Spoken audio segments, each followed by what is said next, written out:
Imagine a wall of water, towering over palm trees. The wind howls like a hungry beast, tearing at everything in its path. Rain lashes down with incredible force, blurring the line between sky and sea. This is the fury of a hurricane, one of nature's most powerful and destructive forces.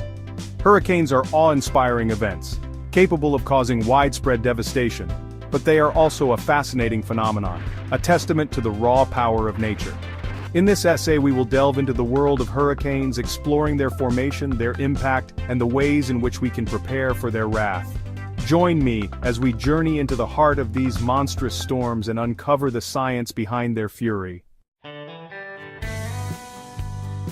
Hurricanes are giant, swirling storms that form over warm ocean waters. They are characterized by their low-pressure center, known as the eye, around which winds spiral at incredible speeds. These winds can reach up to 200 miles per hour or more, strong enough to uproot trees, demolish buildings, and toss cars around like toys.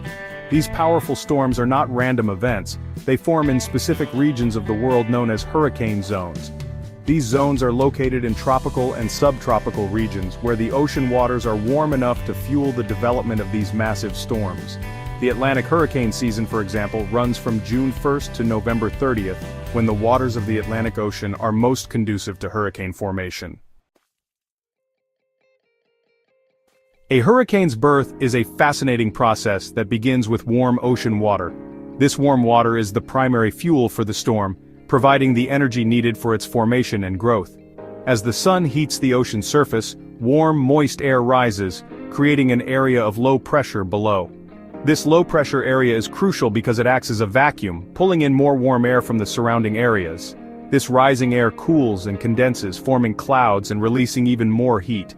This heat release is known as latent heat, and it further fuels the storm, causing more air to rise and more clouds to form. Think of a pot of boiling water. The heat from the stove causes the water to evaporate and rise. This is similar to how the sun heats the ocean, causing water vapor to rise into the atmosphere. As the steam rises, it cools and condenses back into water droplets, forming a cloud of steam above the pot. In the atmosphere, this process forms towering cumulonimbus clouds, which are the building blocks of a hurricane. This process of rising warm air and sinking cool air creates a cycle of convection, drawing more warm, moist air from the ocean surface. This convection cycle is essential for the development of the storm's structure.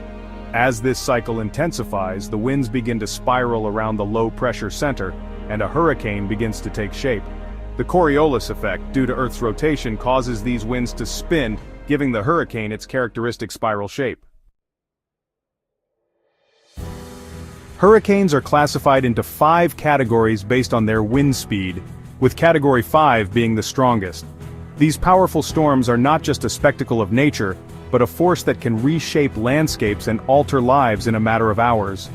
The classification helps in understanding the potential impact and preparing for the worst.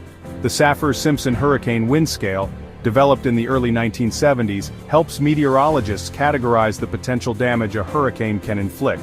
This scale ranges from Category 1, which causes minimal damage, to Category 5, which can lead to catastrophic destruction. Understanding this scale is crucial for emergency services and the general public to take appropriate measures. A Category 1 hurricane with winds of 74 to 95 miles per hour can damage roofs and topple trees. While it may seem less threatening, the damage can still be significant, especially in areas not well prepared for such events. These storms can lead to power outages and minor flooding, disrupting daily life.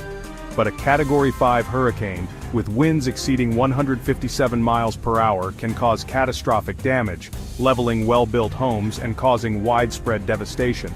The sheer force of these winds can uproot trees, destroy infrastructure, and leave communities in ruins. The aftermath often requires extensive recovery efforts and can take years for affected areas to rebuild. One of the most devastating examples of a hurricane's power is Hurricane Katrina, which slammed into the Gulf Coast of the United States in 2005. Katrina's impact was felt across multiple states, but its most severe effects were seen in Louisiana and Mississippi. The storm surge and high winds caused unprecedented damage. Katrina, a Category 5 hurricane at its peak, caused massive destruction, particularly in New Orleans, Louisiana. The city's unique geography, being below sea level, made it especially vulnerable. The hurricane's winds and rain overwhelmed the levee system designed to protect the city, leading to catastrophic flooding. The storm surge, a wall of water pushed ashore by the hurricane's winds, breached levees, flooding much of the city. This surge, combined with the heavy rainfall, created a deadly combination that left large portions of New Orleans underwater. The flooding displaced thousands of residents, leading to a humanitarian crisis that highlighted the need for better disaster preparedness and response. Section 5. When Hurricanes Strike, the Galveston Tragedy. The year was 1900. It was a time of great optimism and growth in the United States. The dawn of a new century brought with it hopes of technological advancements and economic prosperity. The bustling port city of Galveston, Texas stood as a testament to human ambition and progress. Known as the Wall Street of the South, Galveston was a thriving hub of commerce and culture, with its port being one of the busiest in the nation. But on September 8th, a monstrous hurricane, one of the deadliest natural disasters in American history, forever changed the city's fate. The residents of Galveston had little warning of the impending catastrophe. The Galveston Hurricane, a Category 4 storm with winds estimated at 130 to 145 miles per hour, slammed into the unsuspecting city. The sheer force of the winds was unlike anything the residents had ever experienced. The storm surge, towering over 15 feet high, swallowed entire neighborhoods. Streets turned into rivers, and homes were submerged in a matter of minutes. The power of the water was both awe-inspiring and terrifying. Buildings were reduced to rubble, and thousands of people were swept away by the relentless waves. The destruction was so complete that it was hard to imagine the vibrant city that had stood there just hours before. The Galveston tragedy serves as a stark reminder of the immense power of hurricanes and the importance of heeding warnings and preparing for the worst.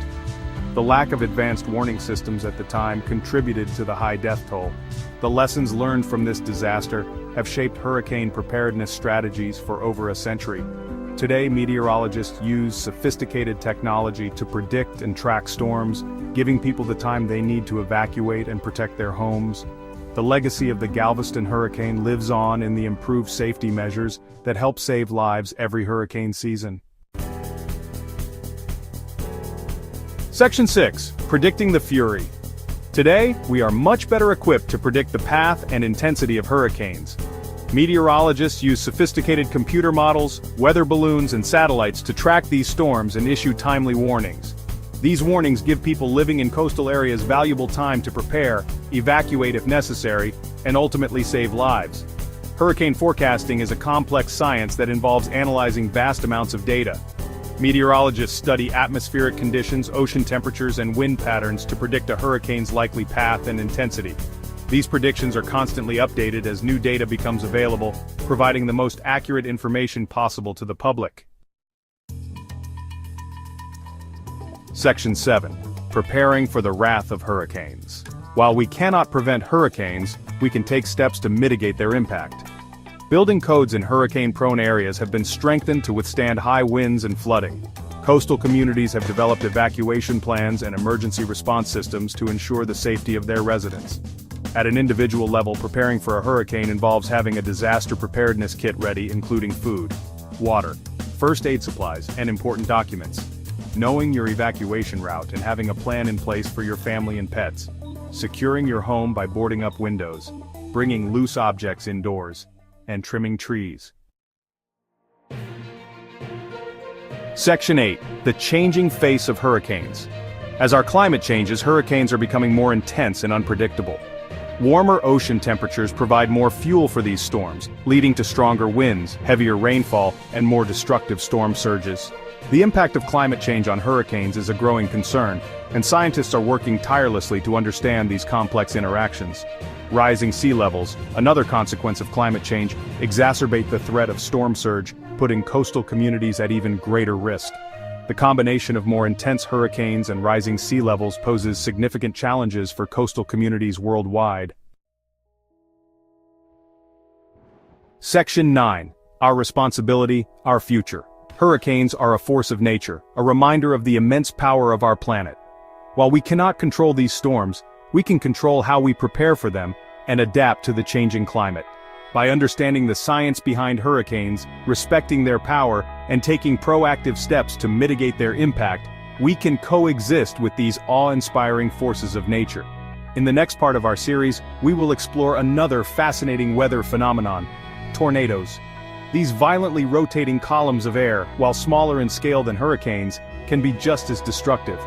Join me as we unravel the mysteries of these whirling dervishes of the sky,